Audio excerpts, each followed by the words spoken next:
దేవుని బిడ్డలారా, ఈ దినము రోమా 5:8 వచనాన్ని ధ్యానిద్దాం. అయితే దేవుడు మన ఎడల తన ప్రేమను వెల్లడిపరుచున్నాడు. ఎట్లనగా, మనమింకనూ పాపులమై ఉండగానే క్రీస్తు మన కొరకు చనిపోయెను. దేవునికి మహిమ కలుగునుగాక. దేవుని బిడ్డలారా, దేవుని యొక్క వాక్యములో మనం చూస్తూ ఉన్నాం, దేవుడు ఎంత ప్రేమ కలిగిన వాడు. అందుకే బైబిల్ ఏమంటుందంటే, ఆయన ప్రేమ స్వరూపి అని వాక్యము సెలవిస్తూ ఉంది. ఆయన ప్రేమిస్తున్నాడు కనుక ఆయన, దేవుని బిడ్డలారా, తన ప్రేమను వెల్లడిపరిచినట్టుగా మనం చూస్తూ ఉన్నాం.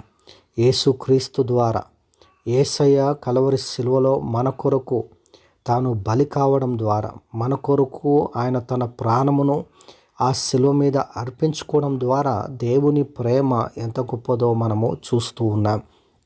చాలాసార్లు మన పరిస్థితులను బట్టి, మనకు కలుగుతున్న శ్రమను బట్టి, శోధనను బట్టి దేవుడు నన్ను ప్రేమిస్తున్నాడా అని వాపోతూ ఉంటాం.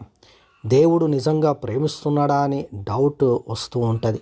కానీ బైబిల్ సెలవిస్తూ ఉంది, ఆయన ప్రేమించిన గనక ఆయన నీ కొరకు నా కొరకు సిలువలో ప్రాణం పెట్టిందని వాక్యం సెలవిస్తూ ఉంది. దేవుని బిడ్డలారా, ప్రస్తుత పరిస్థితుల్లో మన అవసరతలు లేకపోతే మన ప్రార్థనలు నెరవేరకపోయినప్పటికీ ఒక సత్యాన్ని మనం తెలుసుకోవాలి. ఏంటంటే, నీ కొరకు నిత్య రక్షణ కొరకు ఆయన సిలువ మీద ప్రాణం పెట్టి 3వ దినం తిరిగి లేచిండు.